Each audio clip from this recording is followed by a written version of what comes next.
आगे बढ़ेंगे, रुक कर लेंगे रायपुर का। आपको बता दें, बिहार की जीत के बाद अब बंगाल पर फोकस है बीजेपी सरकार का। पश्चिम बंगाल में अगले साल विधानसभा चुनाव होने हैं और ऐसे में छत्तीसगढ़ में चुनाव की रणनीति बनाई जा रही है। प्रदेश संगठन महामंत्री पवन साय रणनीति बना रहे हैं।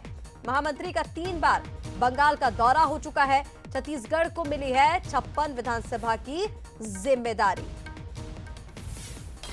तो बीजेपी अब ऑपरेशन बंगाल की तैयारियों में लग चुकी है और इसकी रणनीति बनाने की शुरुआत हो चुकी है। छत्तीसगढ़ में रणनीति बनाई जा रही है। पवन साय रणनीति बना रहे हैं। बिहार की जीत के बाद अब फोकस है पश्चिम बंगाल पर। अगले साल होने हैं विधानसभा चुनाव। बीजेपी ने तैयारियां शुरू कर दी हैं। शुरुआत हो चुकी है रणनीति बनाने की। छत्तीसगढ़ में प्रदेश संगठन महामंत्री पवन साय रणनीति बनाना शुरू कर चुके हैं। बताया जा रहा है महामंत्री 3 बार बंगाल दौरे पर होकर आ चुके हैं और ऐसे में छत्तीसगढ़ की जब बात की जाए तो छत्तीसगढ़ को 56 विधानसभा की जिम्मेदारी मिली है।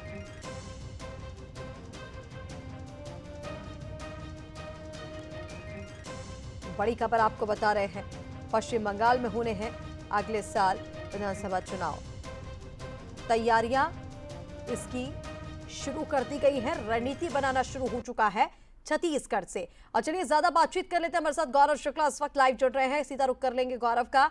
गौरव, किस तरह से इसे देखा जाए? छत्तीसगढ़ को 56 विधानसभा की जिम्मेदारी मिली है। बिहार में बीजेपी को बंपर जीत मिली और उसके बाद अब तैयारी है पश्चिम बंगाल की। वैसे तो कहते हैं बीजेपी के बारे में कि हर बार युद्ध स्तर की तैयारी से ही वो आगे बढ़ते हैं। अभी अगले साल विधानसभा चुनाव होने हैं और तैयारियां छत्तीसगढ़ से शुरू की जा रही है। रणनीति शुरू हो चुकी है बनाना।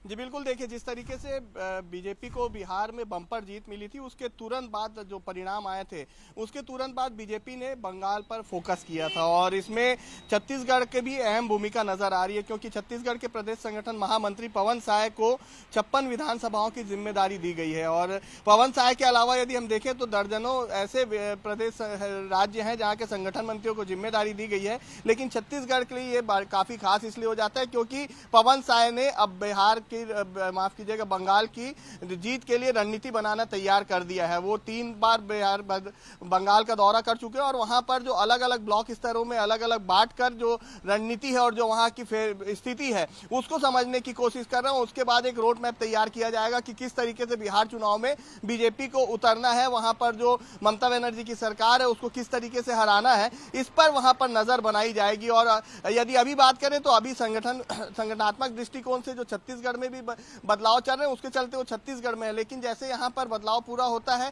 जो घोषणाएं होनी है वो घोषणाएं पूरी होती है, उसके बाद पवन साय फिर से बंगाल जाएंगे।